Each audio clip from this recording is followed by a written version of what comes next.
Amigos, ¿cómo están? Los saludamos desde la Central de Noticias del Congreso. Mi nombre es Mónica Paredes y en los siguientes minutos les presentaré un resumen informativo del acontecer parlamentario. Antes, los invito a ver nuestros titulares. Presidenta del Consejo de Ministros, Ana Jara, aseguró que el presupuesto del sector público para el 2015 está orientado en mayor compromiso del gobierno por la educación, el impulso a la reforma de salud y la profundización de una mayor inclusión social. Más del 40% del proyecto de presupuesto está dirigido a sectores vulnerables, afirmó ministro de Economía. Miguel Castilla agregó que se busca que los estímulos fiscales tiendan a convertirse en obras.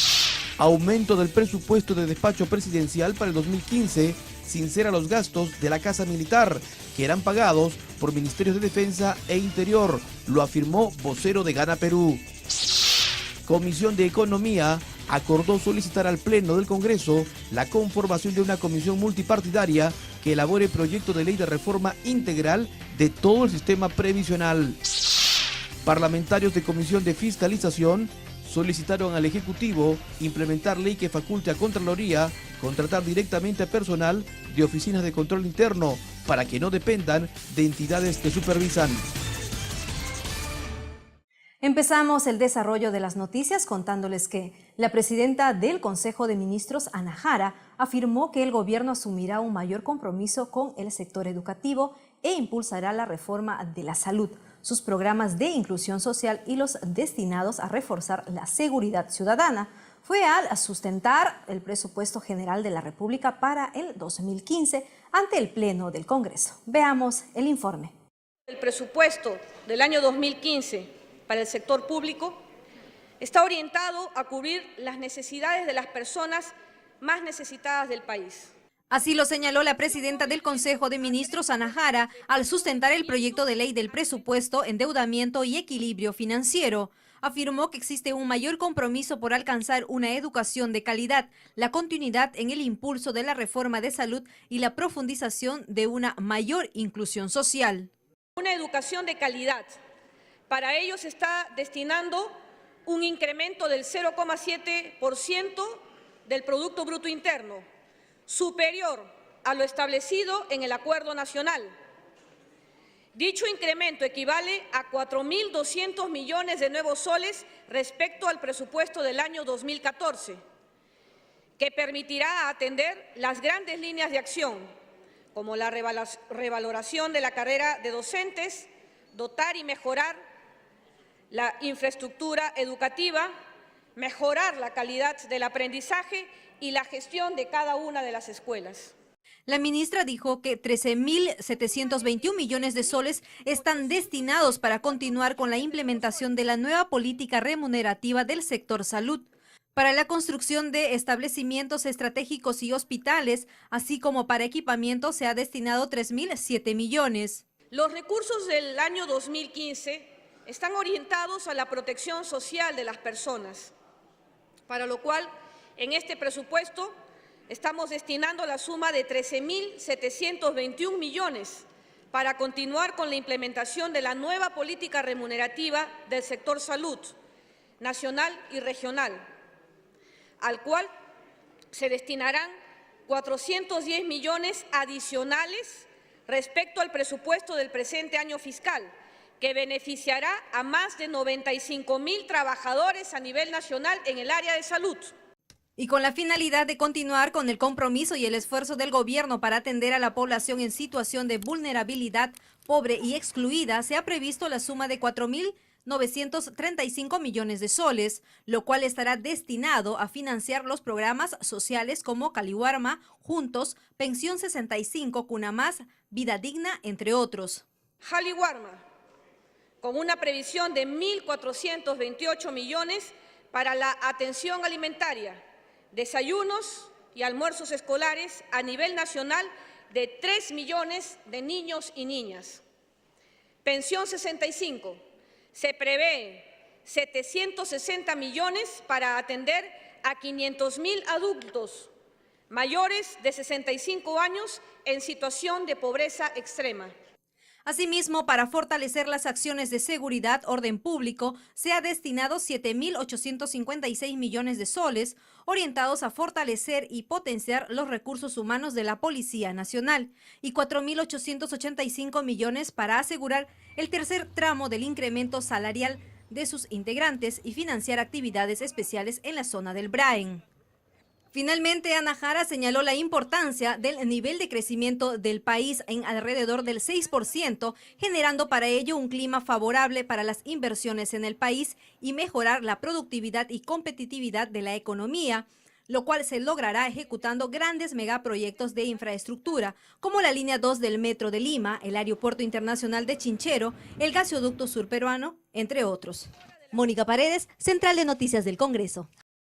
Por su parte, el ministro de Economía, Miguel Castilla, destacó que el proyecto del Presupuesto General de la República apunta a la inclusión social, pues más de 40% está dirigido a los sectores vulnerables del país. Indicó que las metas del proyecto de presupuesto son ambiciosos y se busca que los estímulos fiscales tiendan a convertirse en obras. Tenemos un resumen de su exposición.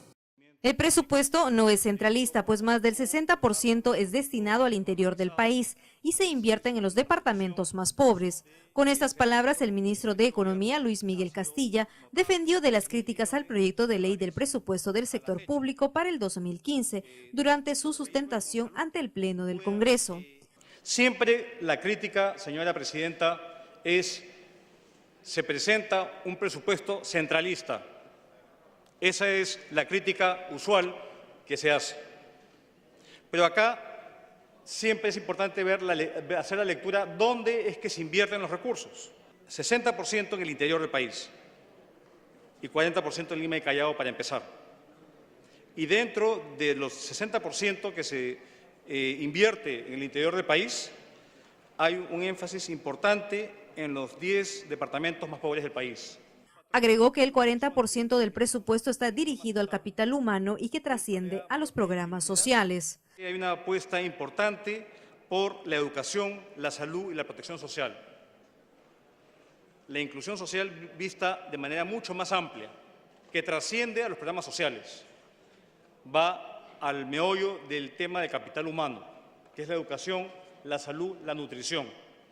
Y vemos que más del 40% del total del presupuesto está dirigido hacia estos sectores. Castilla dijo que hay un enorme esfuerzo por parte del gobierno para cerrar las brechas en infraestructura, para continuar con el desarrollo y el crecimiento del país. Durante su exposición, el ministro señaló que el proyecto de ley de endeudamiento de crédito externo para inversiones en los sectores de economía y sociales es de 2.162 millones de dólares. Asimismo, manifestó que en el programa de concertación de créditos internos asciende a 7.531 millones de soles y que en este rubro es preferible endeudarse en nuestra moneda nacional para evitar riesgos del mercado y riesgos cambiarios. El programa anual de concertación de créditos internos. Y acá lo que tratamos es privilegiar endeudarnos en nuestra propia moneda, no solamente para financiar proyectos de inversión, sino también para poder evitar descalzos en moneda. Somos un país que ha tenido un gran nivel de dolarización de sus activos y pasivos y tenemos metas muy puntuales de lograr que nuestros pasivos sean en soles y no estar sujetos a estos cambios que hay en riesgos de mercado como riesgo cambiario. Finalmente, Castilla afirmó que la deuda pública del Perú se fue reduciendo en el tiempo y que ahora tenemos el segundo nivel más bajo de deuda en América Latina y por consiguiente a nivel mundial. Asimismo, señaló que en los próximos años se prevé un ingreso por más de 160.000 millones de soles y que estos recursos se invertirán en políticas públicas para los más necesitados. Mónica Paredes, Central de Noticias del Congreso. Y luego de la sustentación del Presupuesto General de la República para el 2015, los parlamentarios de las diversas bancadas expresaron sus opiniones respecto de las cifras y otros detalles. Veamos. Los objetivos fundamentales del gobierno son un mayor compromiso con la educación, continuar con la reforma de la salud, alcanzar una mayor inclusión social, fortalecer las acciones de seguridad ciudadana, defensa nacional y justicia, continuar reduciendo las brechas de infraestructura pública, apoyar la diversificación productiva, asimismo modernizar el Estado. Los fonavistas, que se les ha empadronado, se les ha hecho hacer colas, se les ha prometido en todos los idiomas, no se consigna un sol. Señor presidente, la modificación que hagamos como Congreso en ese aspecto debemos plantear un monto significativo, no para pagarlo probablemente un año, pero sí tener una programación que comience con los de mayor edad. Lo que no podemos dejar de lado es la seguridad alimentaria.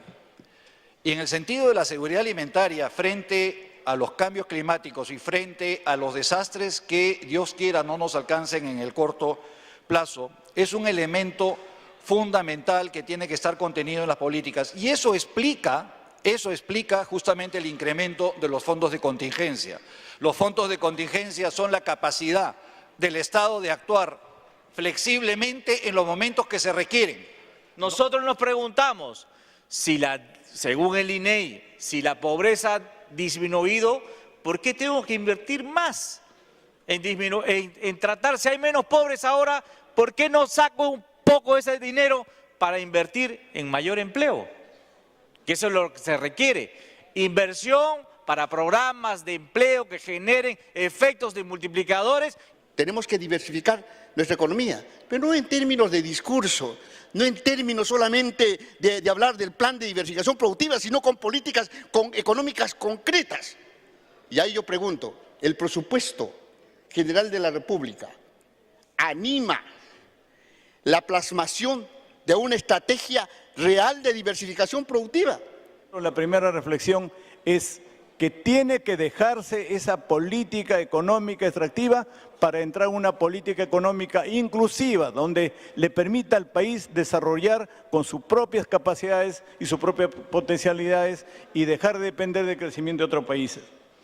El vocero de la bancada de Gana Perú, Josué Gutiérrez, aclaró que el aumento del presupuesto del despacho presidencial para el año 2015 no es otra cosa que sincerar el tema presupuestal en los gastos de la Casa Militar por concepto de alimentos para el personal policial y militar, así como el desplazamiento y mantenimiento de toda la flota de vehículos. Antes, estos gastos eran pagados por el Ministerio de Defensa y el Ministerio del Interior.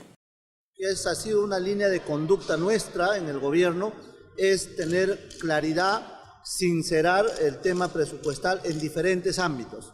Y esto ha llevado a que justamente los gastos de la Casa Militar puedan también sincerarse en torno a dos temas en concreto.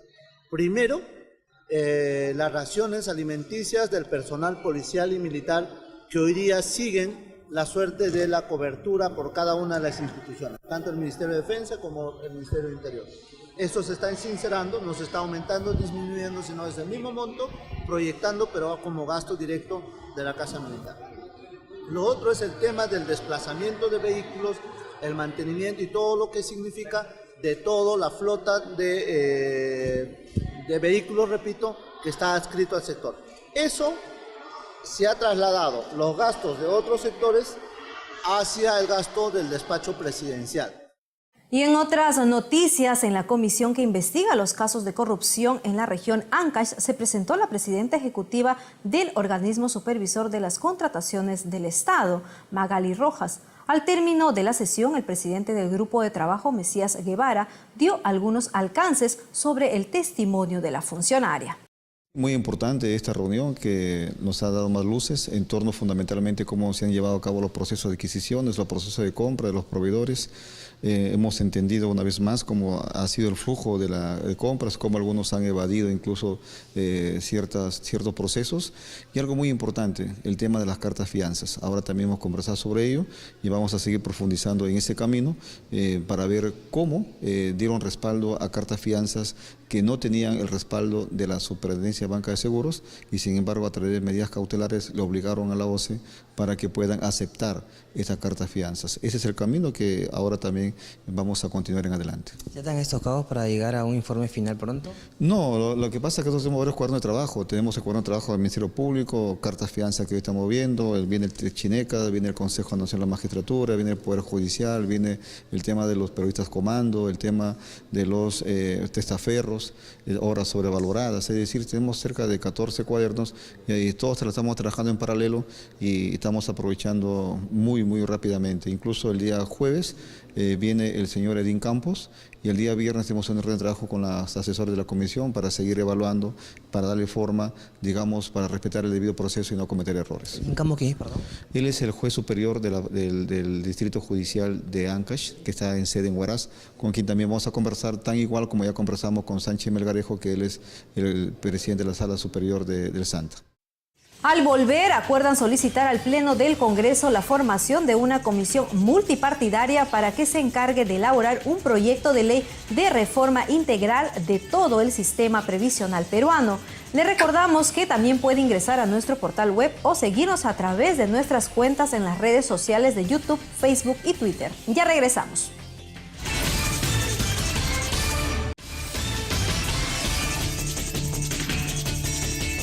Volvemos con más información desde la Central de Noticias del Congreso. La Comisión de Economía acordó por unanimidad solicitar al Pleno del Congreso de la República la formación de una comisión multipartidaria para que elabore un proyecto de ley de reforma integral de todo el sistema previsional relacionado con la Oficina de Normalización Previsional ONP y administradoras de fondos de pensiones AFP.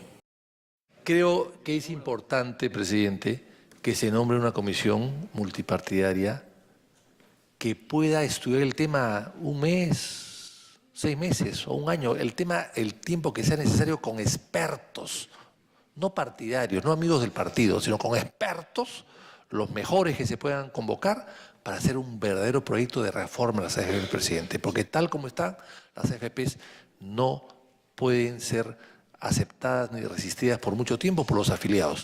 Creo que una comisión especial que se aboque y no distraer los temas que probablemente tenga la Comisión de Economía, que son varios, sería tal vez un poco más, me parece, útil en relación a la especificidad del tema, al tecnicismo del tema, etcétera, etcétera. Pero igual, si esa es la decisión de la comisión, yo apoyaré, pero voy dejando constancia que insistiré en la Junta de Portavoces para que sea la comisión especial. Y hablando de la Comisión de Economía, les contamos que en enero del 2015 finalizará la incorporación de los chips en las tarjetas de crédito y de débito, aseguraron los representantes de la Asociación de Bancos ante la Comisión de Economía del Congreso. Veamos la nota. Al sustentar un proyecto de ley, el congresista Joaquín Ramírez explicó la necesidad de incorporar en la tarjeta de crédito y de débito la fotografía del titular, miembro y el número de su documento de identidad.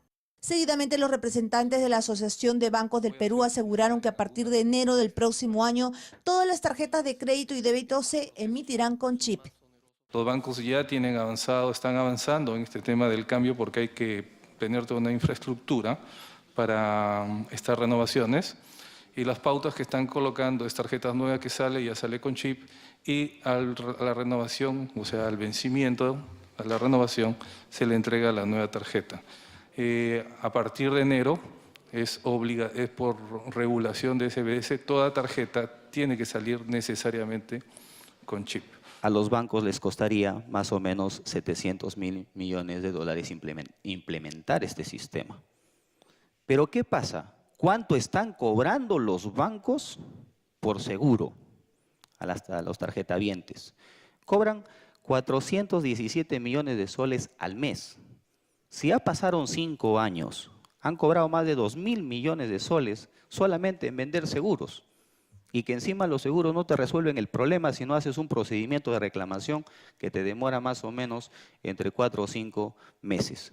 El legislador recordó que la Superintendencia de Banca y Seguros AFP prometió una serie de medidas de protección a los más de 20 millones de peruanos que cuentan con una tarjeta, sea de débito o crédito. Sin embargo, desde que entró en vigencia el nuevo reglamento del llamado dinero plástico, la SBS ha seguido dando plazos a las entidades bancarias para la implementación del chip. Esto, dijo, reduciría hasta en un 90% los fraudes bancarios. Seguidamente, los integrantes de la comisión exigieron la presencia del titular de la Superintendencia de Banca y Seguros, Daniel Kozlowski, quien a la fecha había sido convocado para exponer sobre dicho proyecto del congresista Ramírez. En su lugar asistieron los asesores Antonio Cordero Rosado y Ana María Martínez, a quienes invitaron a retirarse. ¿Cómo es que la Superintendencia de Banca y Seguros promueve a una AFP que es Habitat? Porque si hubiese querido promover a todo el sistema, hubiese dicho tanto el sistema privado como el público. El parlamentario Víctor Andrés García Belaúnde expresó que Kozlowski ha sido invitado reiteradas veces, pero nunca asiste, porque según dice, viaja en comisión de servicios. Informó Susana Espinosa, Central de Noticias del Congreso. Integrantes de la Comisión de Fiscalización propusieron solicitar al Ejecutivo la implementación de la ley que faculta a la Contraloría contratar directamente al personal de las oficinas de control interno de todo el país para que éstas no dependan de las entidades que supervisan. Fue luego de escuchar la exposición del Contralor Fuad Curi, quien asistió a la comisión. Solo el 8% de las entidades cuentan con un OSI que depende de la Contraloría. Según la cifra revelada por el Contralor General de la República, Fuad Curi, la lucha contra la corrupción en el país se verá afectada mientras existan 3.314 integrantes de diversas oficinas de control interno que no pertenecen a la Contraloría y siguen dependiendo de las entidades en las que deben ejercer su función de control. Por ello, agregó, se requiere de voluntad política para impulsar la implementación total de la Ley 29.555. No se nos ha dotado de los recursos necesarios para cumplir íntegramente el mandato del legislador. En el 2010 se identificó 3.603 personas, funcionarios, que trabajaban en los OSIs, pero que no dependían de la institución, sino de las entidades sujetas a auditoría. Luego de 4 años de vigencia de la ley, solo se han transferido e incorporado de las 3.603, solo se han transferido 469 de ellas. Ante esta revelación, congresistas de diversas bancadas plantearon solicitar al Poder Ejecutivo hacer efectiva la transferencia de partidas correspondientes a fin de implementar la Ley 29.555 y permitir que la Contraloría General de la República pueda contratar a los jefes y funcionarios de las oficinas de control interno OSI de las entidades públicas de todo el país, para que dependan directamente de este organismo nacional y no de los mismos organismos que deben supervisar. Yo creo, presidente, que esta comisión debería manifestarse o expresarse a través de una moción, por ejemplo, para ser enviada a su vez a la Comisión de Presupuesto, en el sentido de nuestro interés para que se concrete en esta ley de presupuesto el traslado de personal que en efecto ahora depende presupuestalmente de las entidades a las cuales ellos mismos tienen que investigarse y por supuesto no se da la aplicación de los principios de autonomía e independencia. Yo propongo que sea un acuerdo de esta comisión para dotar de mayores recursos en función de lo pedido a la Contraloría para que haya una opinión definida. O sea, llevemos como acuerdo el aporte que está dando el Contralor General de la República en función del presupuesto, para que no tenga ninguna dependencia de presupuesto ni de gobiernos locales ni de gobiernos regionales. Si respaldar el pedido del congresista Juan José Díaz Dios y decimos que los 3.600 trabajadores deberían depender de la OSI, pero yo creo que si nosotros, como Comisión de Fiscalización, esto es pagado por los gobiernos regionales, ¿no? Entonces, si ellos están pagando, ¿por qué no buscar que ese dinero pase? Entonces ya ese dinero, porque lo están usando. En su informe, el Contralor refirió que entre enero y agosto del presente año se iniciaron 107 procesos penales, de los cuales 21 corresponden al gobierno nacional, 18 a gobiernos regionales y 68 a gobiernos locales, comprendiendo a 455 funcionarios por más de 194.454.000 nuevos soles. Informó Perla Villanueva, Central de Noticias del Congreso. Al tiempo de lamentar el derrame de petróleo en el tramo 1 del oleoducto norperuano en Loreto, el presidente del directorio de Petroperú, Julio Tauset Llanelo, afirmó que en el más breve plazo se resolverá el problema y negó que se haya contratado a menores de edad para realizar labores de limpieza. Al detectarse la caída de presión, la unidad terminal Bayobar y el movimiento de petróleo como medida preventiva y en aplicación del plan de contingencia, dispuso el cierre de la válvula del kilómetro 75 y programó una inspección del tramo 1 del oleoducto 24. Esta fue la explicación del presidente del directorio de Petroperú, Pedro Tosellanelo, a los integrantes de la Comisión de Pueblos Andinos sobre el derrame de crudo en el sector de Cuninico, distrito de Urarinas, región Loreto. Y está tomando acciones de refuerzos adicionales para concluir la remediación en el más breve plazo. Que el derrame de petróleo no llegó al río Cuninico ni al río Marañón, situación ratificada por los informes de OEFA, Ocinelmin, ANA, entre otros. Los funcionarios de Petroperú aseguraron que la política de Petroperú no admite ni permite la contratación de menores de edad para la ejecución de acciones relacionadas a sus actividades y que el personal inicialmente contratado para atender la emergencia de manera inmediata fue designado por el APU de la comunidad, pero una vez detectada esta situación fueron separados. Los parlamentarios expresaron su preocupación por la población afectada y confiaron en que se cumpla con el plan de contingencia que incluye mitigación. Caloc señala lo siguiente: estamos esperando la reunión para decir toda la verdad. Ellos anuncian, según me informan, que dentro de 15 días acabarán el trabajo de limpieza y remediación. Pero en 15 días no creo que le van a dejar completamente como piensan esa zona, leído textualmente.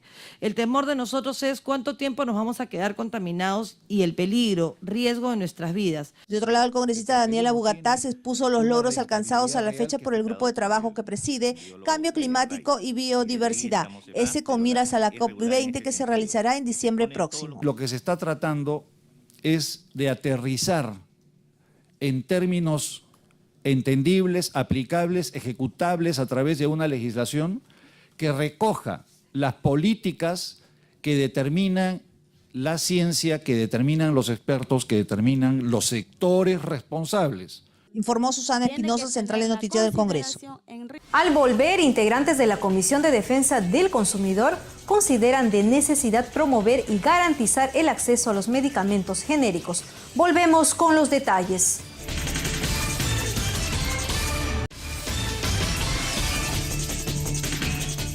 La Comisión de Defensa del Consumidor dedicó su última sesión al tema de los medicamentos genéricos con el fin de promover su venta y consumo masivo. Tenemos los detalles.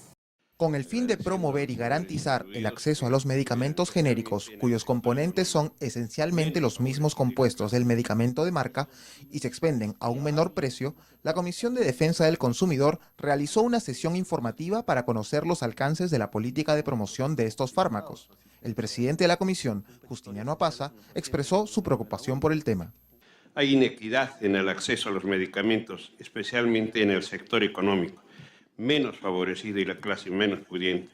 Y en nuestro país vemos con tristeza que el mercado de medicina genérica no ha desarrollado como se ha hecho en otros países de la región. A la sesión estuvo invitado el director general de Medicamentos, Insumos y Drogas del Ministerio de Salud, César Amaro Suárez, quien expuso las acciones de la DIGEMIT para poner los denominados genéricos al alcance de los ciudadanos, resaltando la importancia de generar confianza en el uso de estas medicinas. A los productos genéricos en el país se los ha tildado de muchas maneras, de mala calidad, de segundo orden, menos efectivos, etc. Una cosa importante es lograr confianza en la población en este tema.